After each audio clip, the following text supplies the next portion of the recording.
आज हम पढ़ेंगे भाजकता के नियम। पहले हम पिछली कक्षा में पढ़ चुके हैं भाजकता के नियम, जिसमें हमने 2 से भाजकता का नियम 3, 4, 5, 6, 7 और 8 के भाजकता का नियम पढ़ लिया।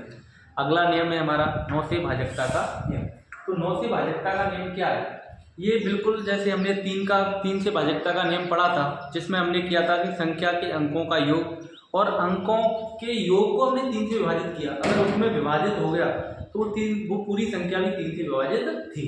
ऐसे इसमें 9 से भाजकता के नियम में क्या करेंगे, संख्या के अंकों को जोड़ेंगे और संख्या के अंकों में यदि 9 का भाग पूरी बार चला जाता है तो वह संख्या भी 9 से विभाजित होगी।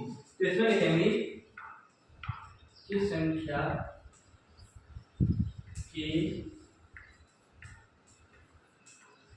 के अंकों के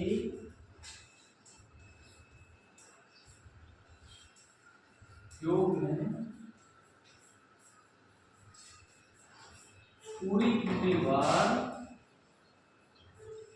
9 का भाग चला। संख्या के अंकों के योग में पूरी बार 9 का भाग चला जाएगा तो वह संख्या भी 9 से पूरी तरह विभाजित होगी। जैसे 43,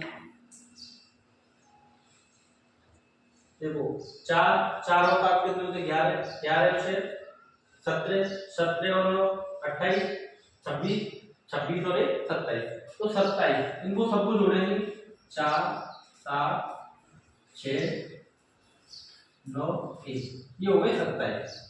तो 27 को हम 9 के पहाड़े में आ गए, यानी 27 9 से विभाजित है, तो इसका मतलब ये संख्या भी पूरी बार 9 से विभाजित होगी।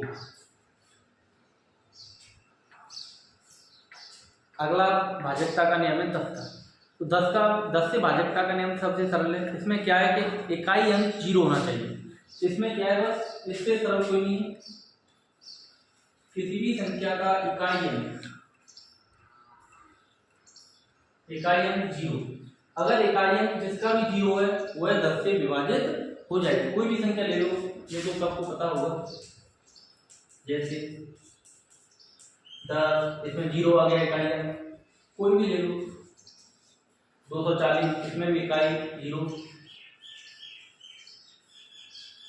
संख्या कितनी भी बड़ी हो लेकिन इकाई का अंक 0 है तो वह पूरी तरह 10 से विभाजित होगी। अगला नियम है 11 से भाजकता का नियम। तो इसमें क्या करते हैं, इसमें सम अंकों के स्थानों के योग, अंकों का स्थान और विषम स्थानों के अंकों का योग करते हैं।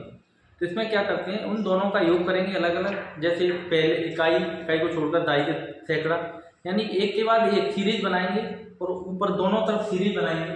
जैसे 1331, तो इसमें क्या करेंगे, एक को छोड़कर, एक ले लिया तो इधर 3 को छोड़कर इस बार 3, अगला इधर, अगर कोई संख्या तो इधर जोड़ेंगे। और जो बच्चे हैं दूसरे में सम अंकों, मतलब कि सम स्थान होगा 2 4 6, इनको आपस में अलग जोड़ेंगे। एक सीरीज बनेगी, इसमें पहला वाला तीसरे से, तीसरा 5 में, 7 में, इस तरह जोड़ेंगे। इधर दूसरा, चौथा, तो इन दोनों को अलग अलग जोड़ेंगे। तो इनका योग कितना होगा, 3 और 1 4, और इनका भी योग भी 4। अब इनके योगों का अंतर करेंगे, किसी का भी ज्यादा हो, ये नहीं कि ऊपर वाला ज्यादा हो या नीचे वाला, पर लेकिन इनका अंतर होगा। तो अंतर है वो कितना होना चाहिए, अंतर या तो 0 होना चाहिए या 11 या 22, मतलब कि 11 के पहाड़े में, या तो 0 होना चाहिए इनका अंतर या 11 के पहाड़े में होना चाहिए। तो इसका ऐसे को हम उदाहरण लें, यही ले लिया हमने। तो इसमें देखो ये 4 है, ये 4 है, तो इसका अंतर कितना आ रहा है, ऊपर 4 नीचे भी 4, घटाएंगे तो क्या है 0। इसका मतलब इनका अंतर 0 है तो ये 11 से पूरी बार विभाजित होगी। चलिए और कोई संख्या ले लो, ये 1 और 3। अब कहोगे इसके तो है नहीं है तो कोई दिक्कत नहीं, 1 नंबर और 3 नंबर, 20 नंबर दो अलग रखो। ये 2 हो गया ऊपर वाला, अकेला ही रह गया ना, इन दोनों को जोड़ेंगे 2, अगर इन दोनों को हटाएंगे तो 0, तो इनका भी अंतर कितना आ गया, 0 आ गया। अगर इनका अंतर भी 0 आ रहा है तो इसका क्या करेंगे, इसमें पूरी तरह 11 से विभाजित होगा। अगला जैसे अब इसमें देखो 1 नंबर को 3 नंबर से, तीसरे को 5 तो इन बच्चों को आपस में जोड़ देंगे, दूसरे स्थान का चौथे का छठवां है, तो इनको जोड़ेंगे, 5 और 4 कितने होते हैं 9, इधर 9 और 7 16, 16 और 4 20। अब इनका अंतर करेंगे, एक 20 है और एक 9 है, तो अंतर करेंगे 20 में से 9 गए तो 11, इसका मतलब 11 के पहाड़े। अगर ये इसका अंतर है जो 0 या 11 है, 11 के पहाड़े में आएगा, तो वह संख्या 11 से पूरी बार विभाजित होगी। इसकी परिभाषा होगी, जिस संख्या के सम स्थानों के अंकों का योग तथा विषम स्थानों के अंकों के योगफलों में अंतर। अभी मैंने बताया था ना, जो अभी हमने उदाहरण दिया था, जैसे उदाहरण था 95 704, इसका मतलब है सम स्थान। सम स्थान का मतलब सम कौन सा होता है, पहले दूसरा, पहले को छोड़कर दूसरा सम है, ये 3 को छोड़कर 4 चौथे स्थान पर, और 5 को छोड़कर छठवां है, और उसके बाद विषम। विषम का मतलब पहला स्थान, तीसरा स्थान, पांचवा स्थान, और आगे जो भी है 7वां 9वां। तो इन दोनों के योगफल, इनको दोनों को जोड़ा था हमने, जैसे 5 और 4 कितने हो गए 9, और इसका जोड़ कितना हुआ था 9 7 और 4, इसका हुआ था 20। अब इन दोनों के योगफलों में अंतर, ये क्या है अंतर, अंतर का मतलब अब इन दोनों में अंतर देखना है कि 20 9 कितना कम है 11, तो ये देखो इसका अंतर 0 या तो 0 बचना चाहिए था, या फिर 11 के पहाड़े में 11 22 33 44, तो 11 बचा, तो इसका मतलब ये संख्या 11 से पूरी बार विभाजित होगी। 11 के बाद आता है 12 से भाजकता का नियम।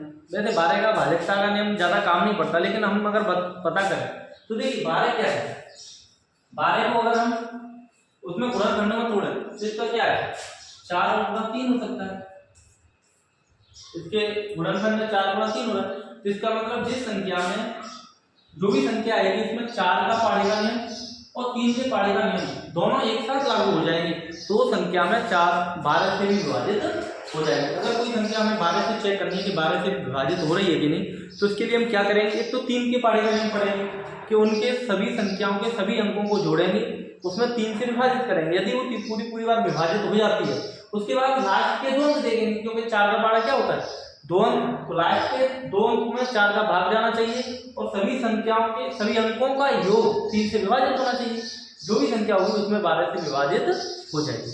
वैसे इसकी जरूरत नहीं पड़ती है, लेकिन हमने इसके भी बताया।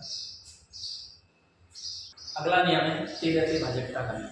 तो 13 से भाजकता का नियम है बिल्कुल 7 के जैसा है। जैसे 7 में क्या करते हैं, 7 से भाजकता के नियम में करते हैं हम कि इकाई अंक हटाते हैं और उससे 2 गुना, उससे इकाई अंक से 2 गुने उसमें से संख्या में से घटा देते हैं। ऐसे इसमें क्या करते हैं कि 13 से भाजकता के नियम में होता है कि उस संख्या में से उसके इकाई अंक को तो हटा देते हैं और उसकी जगह इकाई अंक, जो इकाई अंक होता है उसको हटाते हैं, उसके 4 गुने को उसमें जोड़ते जाते हैं। तो ये प्रक्रिया जब तक दोहराते हैं जब तक कि उस संख्या में ये नहीं पता चल जाए कि यह संख्या है जो 13 से विभाजित हो रही है कि नहीं। इसमें हम लिखेंगे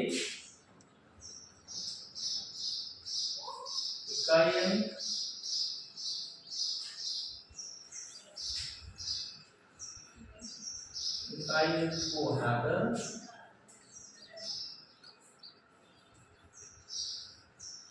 उस संख्या में, यानी कि उस संख्या में जो बची हुई है उस संख्या में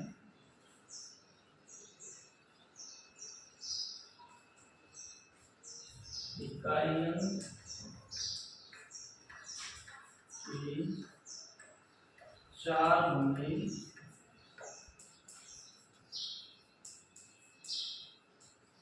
को जोड़ते हैं। उस संख्या का मतलब है जो बची हुई संख्या है, उस बची संख्या में इकाई अंक के 4 गुने को जोड़ते हैं।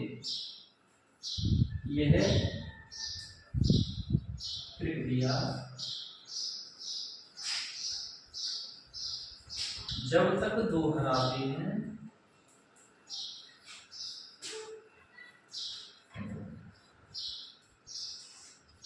तब तक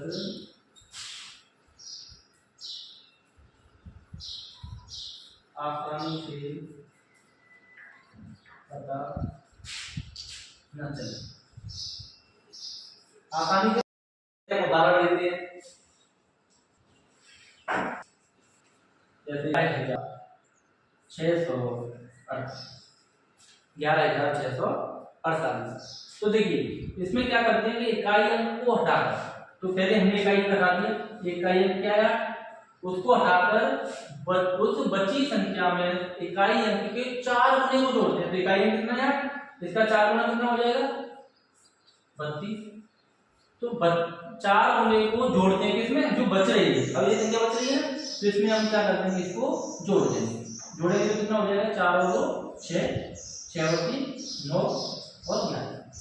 अब देखो अभी भी नहीं पता चल रहा है कि इसमें भाग गया है कि, तो हम आगे करेंगे फिर इकाई क्या हो गया 6, तो अब हमें 6 को घटाएंगे, तो 6 का 4 गुना क्या होगा 6 चौक 24।